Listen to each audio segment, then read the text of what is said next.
Topaz and Chris, Part 2. Topaz wiped off her phone charger with a paper towel with hand sanitizer and plugged up her phone. She walked in her grandma's room and seen her watching a movie. "Hey, my girl," Miss Claudette said. "Hey, Granny," Topaz said, not wanting to hear 21 questions from her grandma, mainly because she didn't know what Topaz did when she wasn't there. She believed Topaz was with a friend roommating and working a normal job. These last 6 months, she'd only had to come stay with her grandma 3 or 4 times. Either she was at the Midnight Inn where she hated it, the club, hanging with Blizz, or with Mr. Tony, and she normally would sleep all day at the Midnight Inn or work all night at Thug's Paradise. She dreaded having to come to Granny's place. "I'm so glad you came to see me. I missed you," Miss Claudette said. "I missed you too," Topaz said, hiding her heartbreak. They were all each other had. Life had tore their family apart a long time ago. Just going by Granny's house and having to spend a night there only reminded her of her reality. It was just her and her 82-year-old grandma. Her smile alone made Topaz want to break down in tears. So she got pulled into the club life fast to run from the emptiness she felt.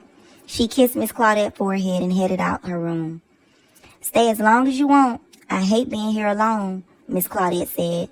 "Okay, Granny, just tonight though," Topaz yelled, trying to be strong. Once Topaz got out the shower and got dressed, she was so tired from dancing and decided to go to sleep.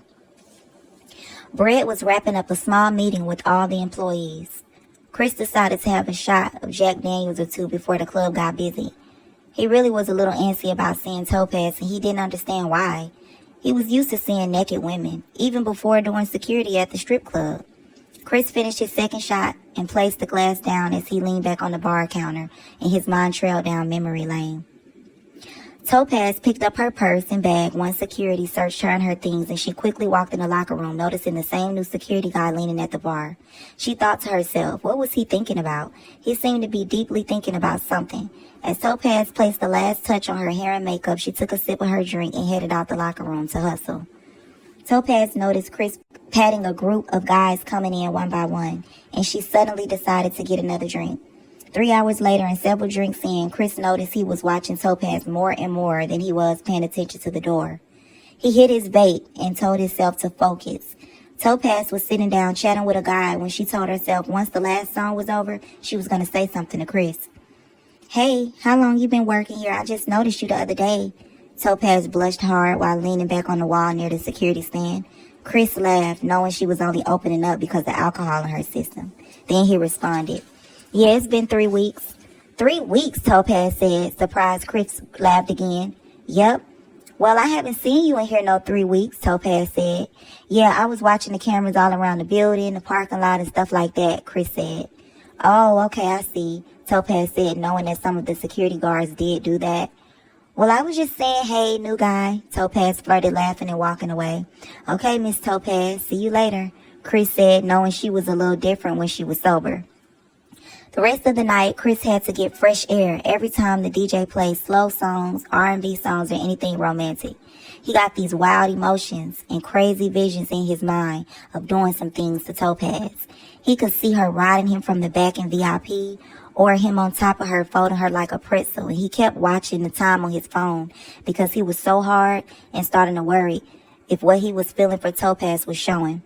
He found himself fighting, trying not to keep looking at her or looking for her in the crowd or the stages just to stare at her.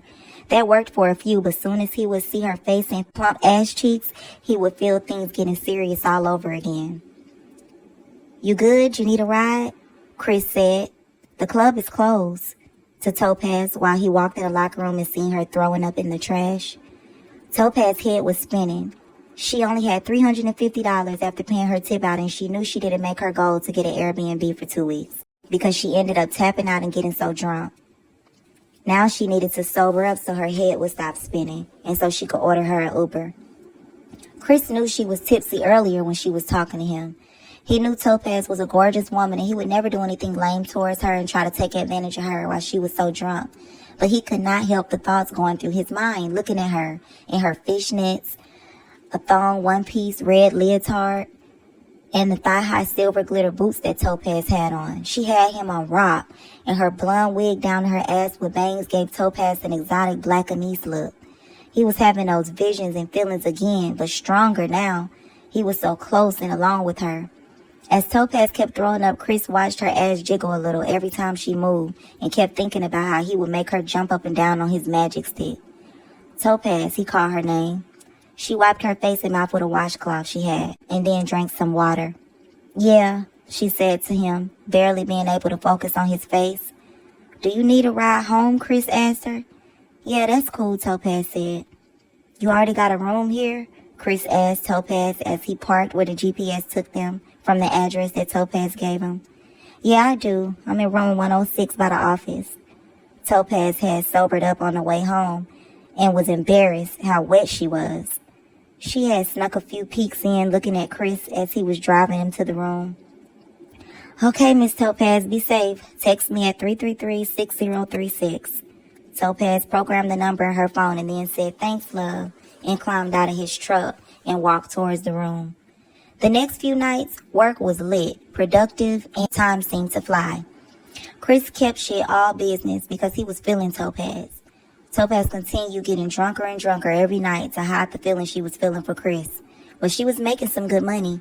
And her customers, they were happy because she was all over them, dancing sexy for them. They had no clue that she was imagining it was Chris. They just thought their money had got them lucky to have a sexy, pretty bitch dancing freaky for them because of her drinks. As Chris stared over at Topaz when they were almost to the midnight end, he had a feeling one night that she was getting drunk on purpose. Topaz's head was spinning, listening to the loud ride wave songs as they sped through the highway and the wind breezed through her weave. Once they parked, Chris turned off the truck and squeezed Topaz's thigh and said nothing else. She didn't say anything either because she wanted him so badly to ask her did she need his help taking her in the room. She wanted him so bad. Once Topaz was safely in her room, Chris skirted out of the parking lot of the Midnight Inn. So loud, he left smoke and tire marks. He was losing his patience, and the passion between them was becoming too much. Once Chris got home, he took his time in the shower. He needed to release himself. After he wrapped the towel around his waist, he wiped off the steam of the mirror and stared at his reflection. And his lust for Topaz now turned into some deeper emotions. He imagined Topaz standing behind him and her kissing his neck and being his girl. Chris' eyes were brown like his skin and his tattoos were a reminder of his pain, but his muscles were more than a flex. Chris was a maniac, but he learned long ago to be mentally in control. As he put a do-rag on his swirly waves, his reflection reminded him that he was much more than a bouncer at Thug's Paradise. Chris had survived shit that ended most niggas, and now he was a wise, spiritual, and street-smart guy. He was consistent with his goals. He just hoped it would pay off soon, and one of those goals now were having Topaz to himself. Stay tuned for part 3.